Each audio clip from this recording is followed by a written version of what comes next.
On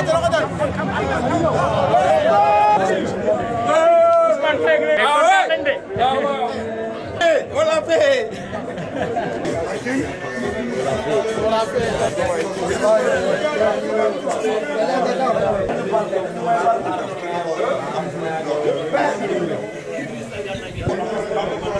Voilà, je suis pas fatigué. Exténué. Voilà, vous ne pas. Vidéo. Jërëjëf Sénégal. RTS. Yàlla mën na lu ne. Loolu rek laa wax. Il faut gars yi gaaw parce que batterie elles ont fonctionné. Mais où est le trophée là? Ils sont en train de faire les photos individuelles chacun pour le titre de la CAF. T'inquiète, tu seras à Dakar. Risa, ça va, tu vas bien?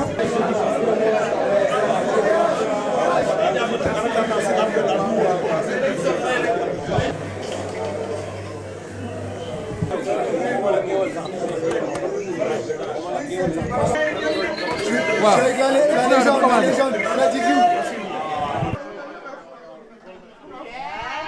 nee na nga Ndiak maa ngi lay nuyu di la fay comme ni nga ko gisee ñi ngi ci vestiaire u Lions yi fi mu toll nii nag c'est la joie joueurs yi kontaan nañ trop ñi ngi manifester xanaa ñu dem rek ci Sadio Mané mi nga xam ni mooy meilleur joueur u Coupe d'Afrique bi un joueur de classe mondiale une fierté pour le Sénégal c'est lui qui tire le penalty décisif qui donne le trophée continental enfin au Sénégal. Sadio, qu'est-ce que vous ressentez en ce moment?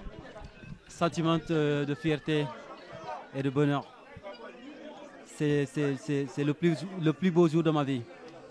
C'est comme si je vis un rêve. J'arrive même pas à croire qu'on a gagné ce trophée. Mais en tout cas, je remercie tout le peuple sénégalais, ma famille, mes amis, le staff, l'équipe tout entier. Je pense que ça a été difficile, mais on l'a fait. Qu'est-ce que tu as ressenti au moment de tirer ce dernier penalty? Avant d'aller tirer le penalty, j'ai demandé à tous mes coéquipiers de me mettre béni. Et tout le monde était tellement excité pour moi, ils étaient tellement contents quand j'allais tirer parce que ils me connaissaient tous parce que je m'entraîne à l'entraînement tout le temps, je marquais. Quand j'ai raté, ils n'avaient pas douté. Et quand j'ai repris le penalty, ils étaient tellement confiants, ils savaient que j'allais marquer. Sadio ci wolof lan nga ressentir fi mu ne nii ginnaaw bi Sénégal gagné li nga xam ni mooy Coupe d'Afrique. Non man moom ba léegi mënu ma ko gëm parce que lii sama rêve la woon bi ma nekkee xale jooy naa ndax équipe nationale bi parce que su ma seetaan équipe nationale ñu gagné ko dama doon jooy te mun naa ne c'est le plus beau jour de ma vie maa ngi fàttaliku mun naa ne coupe yi ma gagné yëpp bii moo ma si gën 10 000 fois te maa ngi sant yàlla bu baax di sant sénégalais yëpp ak staff bi équipe bi yëpp ak sama famille ñëpp. ne nii waa Bambali ñu ngi lay seetaan sénégalais yëpp ñu ngi lay seetaan ñi ne ci diaspora bi ñu ngi lay seetaan en soose lan ngay wax tey. mbe Bambali ngol be kontono mbe Casamance ngol be kontono mba fale ko ngalla duwa jele mbal tentulo mbal jayla anse malo be mum fon fala bar ngal be tentu ngal jay. Félicitations à Sadio Mané. À ses côtés, Nampalys Mendy qui a été lui aussi immense pendant cette Coupe d'Afrique des Nations. Quelles sont vos sensations en ce moment, Nampalys? Franchement, c'est difficile de décrire ce que je ressens aujourd'hui. C'est une énorme fierté, beaucoup de joie et ouais, on l'a fait pour le peuple sénégalais ce soir et pour nous-mêmes aussi. Dès le début de cette CAN, avant même que la CAN commence, on savait qu'on avait les qualités et les capacités pour remporter cette compétition. On a fait quelque chose de grand et c'est génial. Qu'est-ce que ce trophée représente dans votre carrière? Papi, tu répands, t'es champion d'Afrique, mon frère. Il représente beaucoup de choses, hein. Il représente tout. Je pense que c'est la plus belle chose de toute ma carrière. J'avais jamais connu ça et c'est un jour que j'espère que j'ai pas envie que ça s'arrête. Donc voilà, très très fier de tout le monde, de tout un groupe. On a été une vraie famille. Tout le monde a été uni, soudé et je pense que ça s'est vu sur le terrain. Félicitations à vous, Nampalys Mendy. Nous sommes avec Moustapha Nam. Moustapha, vous êtes champion d'Afrique. J'imagine que c'est une grosse fierté. Champion d'Afrique. Voilà. On a vu vos larmes de joie. Non, mais larmes de joie. Et tout le monde a pleuré au Sénégal. Beaucoup en tout cas ont pleuré. Bilay dañ ko waxante woon. Bu match bi jeexee dañuy jooy mais jooyu mbégte. Waaw vestiaire yi xumb na ñu profité ci avec Pape Abou Cissé. ça va grand naka bu ngeen def lu xew fii tey lu xew fii en mode policier. lu xew fii tey. Loumé Loum kaay bi yow kaay toog fi yow Loumé champion d'Afrique mon frère. Voilà, Pape Abou Cissé qui met de l'ambiance. Il y a aussi Ablaye Seck et Famara Diédhiou, champion d'Afrique les gars. Très content, ah oui. Lan ngay yéeg fi mu ne nii Ablaye. ah lan ngay yéeg fi mu toll. oh grand fu mu toll li ma yéeg damaa kontaan ba mënuma wax ba Serigne Touba mënuma wax sax billaahi yoon bi voilà ku nekk mu ngi doon xaar coupe Sénégal di xaar coupe Sénégal tey jii suñu borom tey la ko dogaloon loo gis lu nekk rek dafa am heure am ak appam te yàlla mën na lu nekk yàlla def na ko tey. na Sénégal yëpp bëggee sant rek ba Serigne Touba sant suñu borom rek amuñ dara dul def li koy sant ko du ñun moom la waaw ñoo ko raag nag mais moom la mooy lépp. waaw yàlla ñu jig nag jig Sénégalais yëpp ñëpp nekk si jàmm zible ko si jàmm mu jeex si jàmm incha allah rabi. Félicitations, vous êtes avec Famara Diédhiou, lui aussi auteur d'une bonne CAN. Famara, qu'est-ce que vous ressentez en ce moment? De la joie, du bonheur, tout. Donc voilà, depuis le début, nous on y croyait, quoi qu'il arrive, les critiques et tout.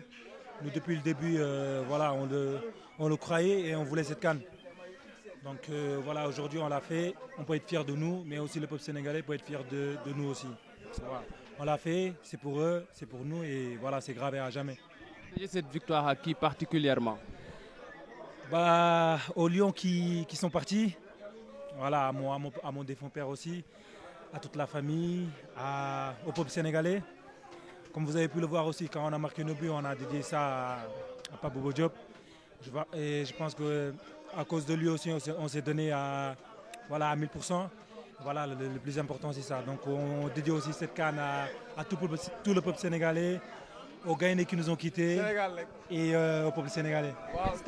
Félicitations les gars et l'ambiance qui continue. Bamba, nous sommes avec Bamba Dieng, lui aussi, qui est l'une des révélations de cette équipe du Sénégal, auteur d'une très bonne CAN. Bamba, lan nga yéeg à 21 ans tey nga nekk champion d'Afrique. waaw kontaan parce que lii rêve la woon si man depuis tout petit et que sénégalais yëpp li lañ dem xaar tamit tey def nañ ko donc dañuy sant yàlla bu baax a baax waaw di leen wax ne coupe bi ñoom ñoo ko moom waaw ñu xaar ñu suba daal ñu ngi ñëw incha allah. lan ngay wax waa Sénégal yi lay seetaan ak waa Diourbel yi nga xam ni tey ñoom ñëpp dañu mobiliser wu ngir Sénégal jël ndam li. waaw maa ngi wax waa Sénégal xam naa ne kontaan nañ parce que li lañ dem xaar sama dëkk Diourbel Pikine bàyyiwuma kenn maa ngi leen di ziyaare bu baax a baax. ñoom ñëpp waxal yow. di leen wax ne coupe bi ñoom ñoo ko moom. ak sama yaa booy moom laa dijjee coupe bi incha allah. Mamadou Loum Ndiaye en mode policier. Mamadou Loum Ndiaye, les lunettes noires et le képi. Ouais. Qu'est-ce que vous ressentez vous en ce moment? Tout d'abord, on est content de gagner ce trophée. Tout d'abord, content nañu si lu ñu gagné trophée bi pour une première fois comme sama genre yi man ak bëri na fi ñu bëri seen première coupe d'Afrique ñu gagné ko ça fait plaisir wax dëgg yàlla moom di kontaan bu baax a baax di remercier tamit peuple sénégalais bi ndax lii ñoom ñoo ko moom ñu ngi leen di tamit encourager pour ñu gën ñu dooleel gën ñu pousse incha allah yàlla gën ñu may ñu napp. Merci et félicitations. On continue de recueillir des réactions. Pape Matar Sarr, c'est le Benjamin de cette équipe nationale. Pape Matar, félicitations. Tey bonne sensation nga am ginnaaw bi nga nekkee champion d'Afrique à 19 ans machallah. Bah contentement rek parce que benn rêve la bu ma mun depuis temps booy tu vois. Après voilà bien vrai que j'ai mais franchement contentement laa ci am boo xamante ne ni xaw ma sax nu ma koy waxee voilà en tout cas kontaan naa bu baax a baax quoi. Je vous laisse faire un coucou à votre papa Sidat Sarr, un ancien international aussi et toutes les populations de Thiès qui vous ont soutenu. Merci beaucoup papa, merci pour tout ce que tu as fait de moi, merci beaucoup. Sama yaay aussi maa ngi koy bëgg bu baax a baax waa Thiès yëpp maa ngi leen di bëgg jaajëf waay. Nous sommes avec Habib Diallo, Habib bon attaquant qui a fait des entrées, qui a fait lui aussi une CAN intéressante. Habib champion d'Afrique tey lan lay représenter ci sa carrière trophée bi nga gagné. waaw benn kii la boo xamante ne bañ koy wër ça fait trop longtemps même ñoom El Hadj ñoom jaar nañ ci kii nañ ko ba sonn mosuñu koo am yàlla nag tey la ko dogal duñ ci am lu dul contentement bégte ak xam nga rek fête bi ñu feetoo ko avec tous les Sénégalais donc fi mu nekk dañoo yaa xam sax dem Sénégal loolu la dama yuuxu ba sama baat bi dee. Comme tous les Sénégalais. D'ailleurs, nous sommes avec Pape Gueye. Pape Gueye qui a joué cette finale. Pape, vous êtes champion d'Afrique, vous êtes avec Fodé Ballo-Touré. C'est un moment inoubliable dans une carrière. Inoubliable, inoubliable. On a beaucoup travaillé. Voilà, on avait à cœur de ramener ce trophée au Sénégal. Le peuple sénégalais attendait ça depuis des années. Et voilà, grâce à Dieu, grâce à tous les Sénégalais, à nos coéquipiers, on l'a fait. On l'a fait. Merci. Voilà. J'imagine que vous avez reçu beaucoup d'appels, beaucoup de messages venant de la famille et des amis. Oui, c'est la question à Fodé Ballo. Exactement. Oui, on a reçu beaucoup d'appels venant de la famille. Ça fait très plaisir. Et puis voilà, on est champion d'Afrique et on va jamais l'oublier. Hein. Rendez-vous à Dakar demain, Inch'Allah. C'est pour la postérité. Nous sommes avec aussi Joseph Lopi. Lopi, vous êtes champion d'Afrique. Quel bonheur! Je crois qu'on va inventer un autre mot. Bonheur, c'est faible. C'est au-delà. Non, c'est un truc de fou. Je pense que là, on est entre nous, on ne voit pas le peuple sénégalais, donc on ne réalise pas. Je pense que demain, quand on va descendre au Sénégal, juste les images que j'ai vues quand on a gagné un quart en demi, c'était un truc de fou. Donc je pense que demain, ça va être... je peux même pas imaginer, donc il faut être là demain pour le vivre. Ces scènes de liesse à Dakar vous donnent des frissons? Non, c'est sûr. Après, moi, je vais avouer quelque chose. Je ne regardais pas forcément tout parce que voilà, j'avais peur un petit peu de mettre des émotions dedans, d'être détaché un petit peu pour pouvoir jouer les matchs comme il se faut. Maintenant, on est champion d'Afrique. On va communier avec notre peuple et tous les supporters qui nous ont supportés jusqu'au bout. Félicitations. On voit Mamadou Niang, l'un des attaquants vedettes qui ont marqué cette équipe nationale du Sénégal. Mamadou Niang, vos jeunes frères ont pris une revanche. Vous avez joué une demi-finale de Cannes en 2006 avec l'Égypte. Vous étiez même buteur. Qu'est-ce que cette coupe remportée par le Sénégal représente pour vous? Elle représente beaucoup. Elle représente beaucoup pour tout le monde, hein, pour tout le peuple sénégalais, pour tous les Sénégalais du monde entier. Vous savez que cette génération était capable de le faire. Parce que s'il y a bien une génération qui était capable de le faire, c'est bien celle-là. Parce qu'ils ont essuyé beaucoup de critiques pendant pas mal de temps, mais ils sont toujours restés soudés. Ils ont cru à leur plan, à leur marche. Et aujourd'hui, ils ont fait une CAN qui est cohérente, ils sont montés en puissance petit à petit. Et sur cette finale, on domine largement le match, on domine largement les débats. Ça s'est quand même terminé au tir au but. Heureusement qu'on a le meilleur gardien du monde chez nous, qui arrête un penalty. Et voilà, la coupe est enfin au Sénégal. Et l'étoile est enfin sur le maillot du Sénégal. Ah ouais, le Sénégal qui a sa première étoile sur le maillot. On va se rapprocher de Abdou Diallo. Je disais dans le direct que si Kalidou Koulibaly était le ministre de la Défense, Abdou Diallo est le ministre de l'Intérieur. Tous les deux assurent la sécurité. Qu'est-ce que vous ressentez en ce moment? Beaucoup de fierté. Franchement, on est venu pour quelque chose. On repart avec. On est fiers, on est heureux. On sait qu'on a rendu tout le peuple sénégalais, que ce soit à Dakar ou toute la diaspora fière. Et il n'y a rien de plus grand. Il n'y a rien de plus grand. Cette victoire à qui? Au Sénégal, c'est le Sénégal qui gagne. Nous qui sommes là, ceux qui sont devant la télé, tout le monde. Tout le monde, c'est à nous, c'est pour nous. Votre discours dans le vestiaire résonne encore. Hein. Je crois que c'était après le quart de finale, si je ne m'abuse. Abdou Diallo, un leader naturel qui est venu en mars 2021, mais qui a montré beaucoup d'envie. Comment vous expliquez cette combativité qu'on a vue sur la pelouse quand vous jouez? Parce que je ne suis pas venu pour rien. Je sais pourquoi je suis venu. C'était pour ça. J'étais prêt à tout donner. Je vous dis la vérité. J'étais prêt à tout donner. Et on a eu ce qu'on voulait. Donc non, vraiment trop content. Trop content. Félicitations. Pape Bouna Thiam, celui que je surnomme l'homme à la belle talonnade. On se souvient de sa talonnade contre la Suède en quart de finale de la Coupe du Monde en 2002. Pape, j'imagine que vous aussi, vous êtes hyper content après le sacre du Sénégal. Je suis plus que content, je pense. On ne peut même pas mesurer comment on est heureux. Franchement, je suis fier de nos petits frères, et fier de toute l'équipe, le staff, tout le monde. Je suis vraiment content pour eux et content pour le pays qui attendait tant d'années ce sacré. Mais ils l'ont fait. Bravo, bravo, il faut leur dire bravo. Et surtout, nous avons importance. Surtout, c'est très important. Il y a le Coupe du Sénégal. Merci à vous. On va continuer la série de réaction avec Alsane. Alsane, qu'est-ce que vous ressentez? J'imagine beaucoup de joie ce soir. Je suis désolé, j'ai plus de voix. Mais c'est une fierté incommensurable. C'est-à-dire, on est tellement fiers de ces gamins-là. Ils nous ont donné un tel bonheur. Donc aujourd'hui, on est fiers d'être Sénégalais.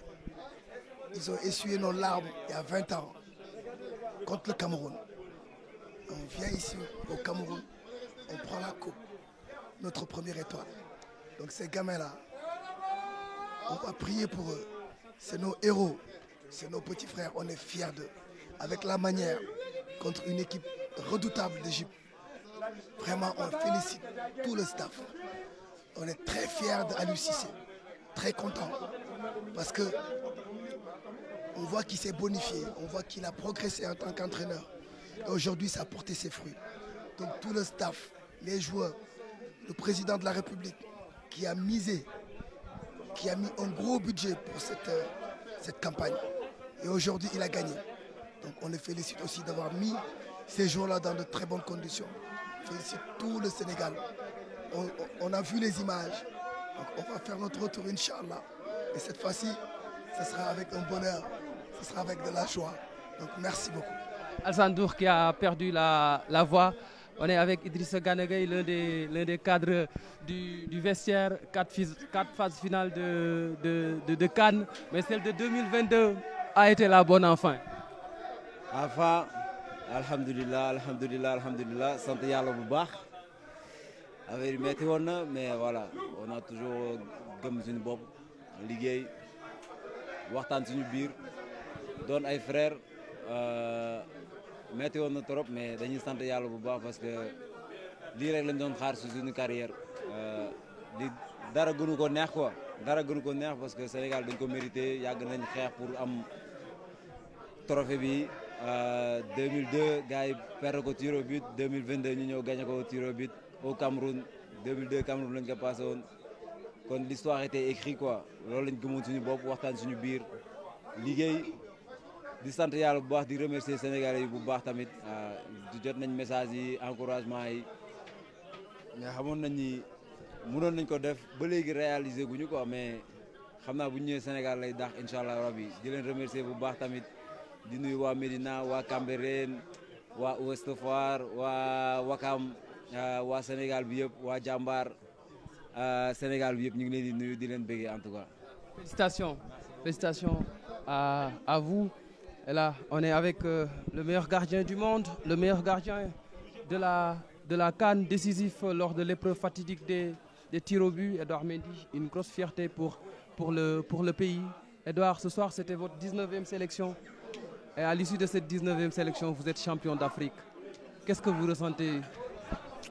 Il n'y a même pas de mots pour décrire ce qu'on ressent, ce qu'on vit. Je suis tellement fier pour tous les Sénégalais, pour tous les joueurs ici, toutes les personnes autour de cette sélection, que ce soit les dirigeants, les kinés, les membres adjoints.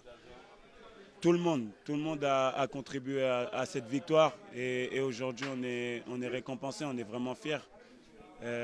C'est quelque chose qu'on veut depuis des années, depuis des dizaines et des dizaines d'années. Avec cette génération, on avait à cœur d'écrire l'histoire. Aujourd'hui, on a écrit une des plus belles histoires du football sénégalais. Et avec cette génération, si Dieu le veut, on va continuer à l'écrire. Félicitations à vous, Edouard. Nous sommes avec Mamadou Diallo. Lui, il a joué la CAN 94 avec le Sénégal. Il était là depuis le début. Diallo, xam naa ni tey moom kontaan nga ginnaaw bi sa rakk yi jëlee li nga xam ni mooy Coupe d'Afrique. Non, tey fierté lañ am sama xol dafa sedd trop surtout li ñu defal Sénégal parce que mun naa wax ne c'est un trophée boo xam ne pendant des années ñu ngi koy wut tey François Jules Bocandé jaar na fi Bruno Metsu jaar na fi Mansour Wade jaar na fi Pape Bouba Diop jaar na fi Joseph Koto bi dem aussi timit ñu war leen rendre hommage parce que ils sont tout faits pour l'équipe nationale. Donc aujourd'hui suñu petit frère yi bu ñu jëlee trophée bi nga xam ne ñun pendant des années génération bu ne jaar fi doon ko ut donc fierté lay doon si ñun donc franchement moi je suis très content et de plus j'ai beaucoup d'estime si ñoom parce que le respect ni ñu ëmbalee cër bi ñuy jox nit ñi dafa doy waar donc du ma woon betta si ñoom quand tu vois Sadio Mané dañuy wax lu bari quand tu vois Idriss dañuy wax lu bari quand tu vois Cheikhou Kouyaté dañuy wax de Famara Diédhiou ça veut dire dañu ay xale yoo xam ne yu neex a tette lañ parce que am nañ discipline am nañ respect xam nañ seen grand frère yi jox nañ leen cër mais lii rek lañ mën a loon Sénégal et aussi ñu remercier aussi le peuple sénégalais parce que le peuple sénégalais toog na di xaar di pendant des années ma leen di wax ne leen ñun nañuy boole xoli parce que boo xoolee Sénégal saa yu boolee xoli rek lu ñu bëgg a am dañuy dem jële ji ko donc tey ku ne mun na mere sa morom ku ne mun nga def sa morom mais bu dara jotee ñu war ko ut nañu teg yëpp bokkandoo dem jël ko ba pare après ñu delluwaat si li ñu nekkaat et de plus di wax aussi tamit le président de la République dafa génnee ay moyens yu dul jeex bi ñu fay jege xam na li mu sas jour yi ak li mu wax jour yi tey ñun ñi nga xam ne on était en équipe nationale xool nañ équipe nationale avancement bi fa am parce que bu équipe nationale dem ba nga xam ne pour mu qualifier premier tour problème la wala pour mu dem qualifier quart de finale problème la tey ngay dem bay dem ay finale nañ ko sante yàlla sant aussi tamit suñu président bi nga xam ne moom moo fi nekk le président Macky Sall toppatoo ñu xool jour bu ne lan mooy cëram mu jox ko nous tout récemment lañ gagné Bitu ko mais il a pris un passeport diplomatique jox ma ordre de mérite kon loolu ñun amal mënatuñu ko fay donc maa ngi nuyu Sénégal yëpp c'est une fierté pour tout le monde liggéey bi nag anciens footballeurs anciens internationaux yëpp ñoo ko def aussi tamit tous les Sénégalais seen patient ak seen supporter ak bëgg équipe bi et merci à vous aussi à RTS parce que vous faites un travail extraordinaire. jërëjëf Mamadou Diallo mi nga xam ni joué na CAN 94 ak Sénégal ce soir c'est un moment historique nous avons en face de nous le premier ministre des Sports qui va brandir le trophée de la Coupe d'Afrique des Nations. Monsieur le ministre, qu'est-ce que vous ressentez en ce moment? Mais très fier de mon peuple, très fier des Sénégalais, fier de notre équipe nationale, de l'encadrement technique et de la fédération, des agents du ministère des Sports et de l'ensemble des sportifs sénégalais. J'avais dit en 2014, quand on m'a posé la question, quel était ton rêve? Remettre le trophée continental au chef de l'État faisait partie des plus grands rêves que j'avais. Ça vient de se réaliser au Cameroun. Et l'exception est qu'on n'a pas gagné que la coupe. On a gagné le trophée Fair Play, on a gagné le trophée meilleur joueur, le trophée meilleur gardien. Donc on a raflé tous les trophées qui étaient en jeu. Et ça, c'est extraordinaire. Je pense qu'on a été patient. On a su prendre des coups parce que tout le monde n'était pas gentil avec nous. J'avais toujours soutenu que la fédération était une fédération qui maîtrisait les compétitions internationales et qui faisait du bon travail. On avait une grande équipe et un encadrement technique qui est satisfait à 100% parce que toutes les demandes de l'encadrement technique ont été satisfaites par la fédération et par l'État. Donc c'était normal qu'on rappelle tout le temps que notre objectif c'était gagner la coupe. Aujourd'hui on l'a fait et tout le monde est fier. Je remercie l'ensemble des participants à cette conquête qui n'était pas facile. Aujourd'hui, le Sénégal a connu quelque chose qu'elle n'a jamais connu, qu'elle a toujours cherché depuis 1960. Aujourd'hui, on y est arrivé. On va y rester, on va fêter, on va inaugurer le stade. Mais après ça, la conquête va continuer parce qu'on a une Coupe du Monde en face. Mais pour le moment, on ne parle pas de chantier. Il faut fêter, il faut jubiler. Et je regarde, grâce à Dieu, ce que j'ai fait tout juste après la fin du match avec le ministre Abdoulaye Sow, nous avons pris nos notes de prière, nous avons prié pour rendre grâce à Dieu. L'équipe rentre quand à Dakar? Mais l'équipe rentre demain. Normalement, on sera là-bas à 15h et on trouvera sur place le président Macky Sall, qui est le premier des Sénégalais et qui mérite de recevoir en terre sénégalaise ce trophée continental. Merci, monsieur le ministre. Félicitations. Nous sommes avec Abdoulaye Seydou Sow aussi, l'homme des missions avancées, qui a parcouru toute l'Afrique pour que l'équipe soit dans de bonnes conditions. Enfin, le jour de gloire est arrivé. Comment vous avez vécu la finale, monsieur le ministre? Bon, mais avec beaucoup d'émotion, avec beaucoup de plaisir. Mais c'est la victoire du peuple sénégalais, comme l'a dit le ministre Matarba. Le peuple sénégalais uni derrière son chef, le président Macky Sall, qui sans faire beaucoup de bruit, sans faire de l'ostentation, a soutenu l'équipe de la manière la plus forte dans les moments les plus difficiles. Dans les moments les plus difficiles, nous avons senti le président à nos côtés. Et c'est aujourd'hui parce que l'équipe est forte. Et elle l'a montré sur le terrain. Je pense que c'est la victoire du Sénégal. Maintenant, nous sommes sur le toit de l'Afrique. Il faut maintenant s'y maintenir. Et je crois que dans l'unité, nous pourrons soulever les montagnes. Félicitations, félicitations. Jean-Pierre, on va rester avec cette belle ambiance Et là, on va...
Ouais.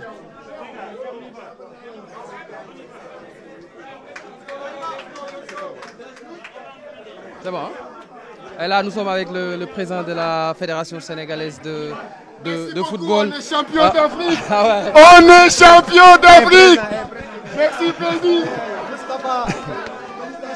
Certainement le président de Fédé le plus heureux de la planète en ce moment. C'est vous qui réussissez à mettre une étoile sur le maillot du Sénégal. Le chemin a été long, mais ce soir c'est un jour de gloire pour notre football, pour notre pays. Oui, c'est un jour de gloire pour notre football, notre pays, notre peuple. Je voudrais parler justement collectif, comme on a joué collectif. Je pense qu'avant d'être la victoire d'Augustin Senghor, ou de Aliou Cissé, ou de Sadio Mané, ou de Koulibaly, ou d'un autre joueur, c'est d'abord une victoire du peuple sénégalais dans son ensemble. Et c'est pour nous des moments inoubliables, parce que je pense que l'histoire des grands pays s'écrivent ainsi, dans l'abnégation, dans la résilience. Et j'ai l'habitude de dire que depuis 3 ans, notre source de motivation, c'était cette image des jeunes Sénégalais en 2019, quand nous sommes revenus perdants de la finale de la Coupe d'Afrique, qui nous disait un message fort, vous voulez nous décourager. Et ça nous est resté dans la tête. Et c'est ça qu'on a apporté comme viatique pendant cette canne-là, comme un leitmotiv pour nous motiver à chaque fois. Et aujourd'hui, on réussit ce que beaucoup de générations de Sénégalais ont essayé. Et il était entendu que c'est la somme de ces efforts-là qui devait être consacrée aujourd'hui ici au Cameroun et nulle part ailleurs, dans un pays de lions. Les lions sénégalais donc ont marqué l'histoire et c'est important.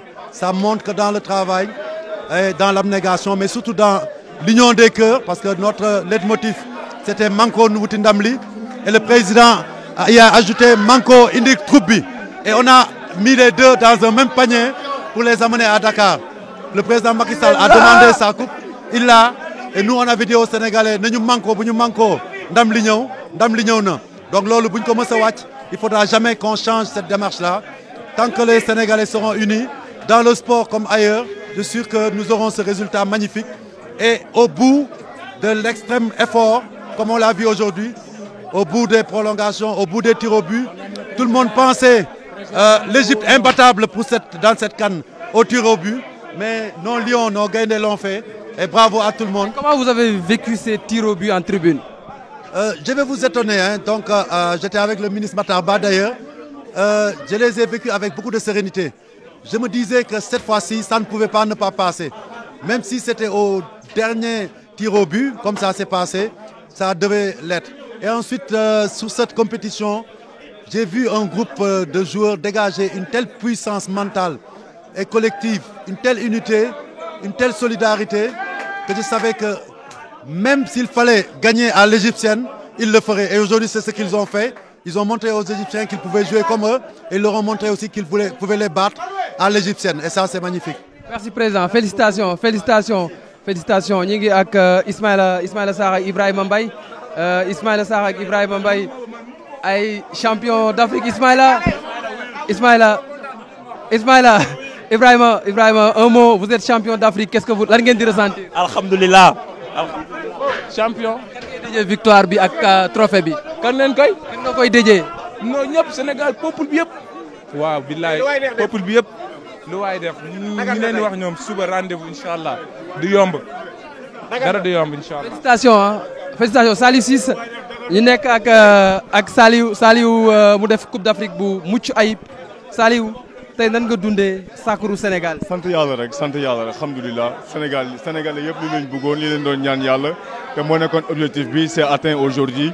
On va beaucoup en profiter, on va bien en profiter. Encore du Sénégal, jërëjëf ñaani aksina. Voilà, et ça bida xol dafa fess, xam loy wax sax. Mais en tout cas, félicitations à tout le peuple sénégalais. Diaspora avec ñep, félicitations à vous. Félicitations, félicitations. Nous sommes avec Bouna Sarr qui a été très immense pendant cette CAN. Très costaud, de très belles prestations. Bouna, vous êtes champion d'Afrique avec le Sénégal. Qu'est-ce que ce trophée représente pour vous? Franchement, c'est un sentiment indescriptible. Voilà, pour ma première Coupe d'Afrique des Nations, on l'a remportée. Franchement, c'est une très grosse fierté, c'est un très gros honneur. Surtout que c'est la première fois pour le peuple sénégalais. Comme on dit, à jamais les premiers. Et je suis vraiment très heureux de faire partie de cette histoire. D'où vient votre motivation? On vous a vu engagé pendant tous les matchs. Vous avez joué avec beaucoup d'envie, avec beaucoup de fierté. Comment vous l'expliquez? Écoutez, c'est dans ma nature, voilà, me donner à fond. C'est pas donné à tout le monde de pouvoir représenter son pays d'origine. Donc j'avais vraiment à cœur de faire le maximum pour aider le Sénégal à remporter cette première CAN qui leur a fui il y a 2 années en arrière. Donc je suis vraiment très heureux d'inscrire ça dans mon palmarès. J'imagine que les coéquipiers du Bayern de Munich vous ont déjà appelé pour vous féliciter. Oui, j'ai reçu beaucoup de messages de mes coéquipiers. Ça fait vraiment plaisir. Donc voilà, je suis vraiment très heureux. Félicitations, félicitations à Bouna. On est avec le double ballon d'or africain. El Hadj Ousseynou Diouf. El Hadj, vos petits frères ont enfin réalisé cet exploit qu'on attendait depuis 1965. Là, vous êtes tout heureux de voir le Sénégal être enfin sacré champion d'Afrique. Je félicite mes petits frères d'abord parce que tey jour bi ñom ñoko mom. Je les félicite et je sais pour arriver au bout. Parce que j'étais tout le temps à l'entraînement avec eux, à l'hôtel, un peu partout. J'ai voyagé depuis plus de 2 ans maintenant. Je suis avec eux, je voyage avec eux, je participe à l'entraînement avec eux. C'est des jeunes qui pensaient qu'à ça, qui voulaient faire plaisir à leurs parents, à leur peuple. Et je les remercie du fond du cœur. Et je ne peux pas ne pas avoir aussi une petite pensée à Bruno Metsu, à Jules-François Bocandé, à Bruno Metsu, à Jules-François Bocandé, à Pape Bouba Diop, à Mawadou Wade, à tous ces gens-là aujourd'hui qui sont plus là. Et c'est important de penser à eux. Et c'est important de penser à eux. Et je crois que cette victoire aujourd'hui, c'est la victoire du peuple sénégalais qui a attendu pendant tant d'années. Et ce qui est beau, c'est que là où on l'a pris, au Cameroun, qui nous a tant fait pleurer, et aujourd'hui, on est sacré champion chez eux. Et aujourd'hui, on a battu l'Égypte, qui est cette fois champion. Pour moi, je le dis aux petits, cette étoile-là, ce n'est pas seulement notre première étoile, mais on a 7 étoiles. Vous pouvez être fiers de vous et continuer à travailler. Et il y a des échéances qui vont venir et Inch'Allah, on va les surpasser ensemble. Ouais, nous sommes avec le ministre de la Défense, Kalidou Koulibaly, immense tout au long de la Coupe d'Afrique des Nations. Kalidou, qu'est-ce que ce trophée représente dans votre carrière de footballeur?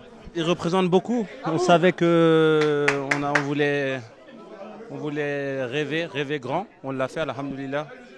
On n'a pas trop dit ce qu'on voulait, mais depuis Dakar, on savait qu'on voulait gagner cette CAN-là. On savait que ça allait être difficile. Avec la CAN 2019, on savait les désillusions qu'on avait eues. Mais aujourd'hui, on peut être que heureux parce que les 16 millions de Sénégalais qui étaient derrière nous, j'ai toujours demandé d'être derrière nous. Et aujourd'hui, ils le sont derrière nous et ça me fait très plaisir. C'est pour ça, c'est pour eux le titre. Et on peut dire juste alhamdoulilah, Dieu est grand. Les coéquipiers de Naples ont déjà appelé pour vous féliciter? Oui, j'ai reçu beaucoup de messages. J'ai du mal à répondre à tout le monde, mais en tout cas, c'est avec le cœur. Je suis très content, je suis très heureux aujourd'hui. C'était, comme je vous ai dit, le match le plus important de ma vie. Alhamdoulilah, on l'a gagné. On a fait l'histoire du Sénégal. Maintenant, on peut seulement savourer. Félicitations à Kalidou Koulibaly, surnommé le ministre de la Défense. Nous sommes avec grand Cheikh Seck. Cheikh, nga xam ni légende la ci football Sénégal. Cheikh, tey Sénégal nekk na champion d'Afrique, lan nga yëg tey? Mais yëg-yëg bi kay man mënuma ko sax qualifier vraiment parce que ñun lu ñu yàggoot la aw moon chance am ko bi may football wax dëgg yàlla mais am na xale yi defal nañu ko en tant que dirigeant vraiment lu ñuy sant yàlla la. Bon, c'est vrai que peut-être ñu ngi ko doon xaar lu yàgg waroon nañ ko mën a am bu yàgg mais léegi la ko yàlla dogal. Bon, l'essentiel aussi lu ñu yaakaar mooy suñu jéem a toog le plus longtemps possible si kaw parce que gagné ko tamit demaat suuf. Je crois qu'il faut ñu confirmer suñu statut déjà de première équipe africaine et puis bon encore faisant déjà prochaine étape bii di ñëw qualification coupe du monde la dinañ ko teg suñu gannaaw. C'est vrai qu'on va fêter ça dinañ ko fêter tey ak suba mais après bu ñuy génne si xalaat Égypte coupe du monde bi te boobu day si day métti du jëm. Félicitations président, félicitations. C'était donc les réactions dans le vestiaire, le vestiaire qui s'est vidé après des heures de célébration. Le Sénégal qui est enfin sacré champion d'Afrique. Vous imaginez notre bonheur ici à Yaoundé. Nous sommes tous ivres de joie et on imagine déjà les scènes de liesse au Sénégal. Nous n'avons pas encore vu les images, mais c'est sûr et certain qu'aujourd'hui, le bonheur national brut est au maximum. Bonne soirée à tous.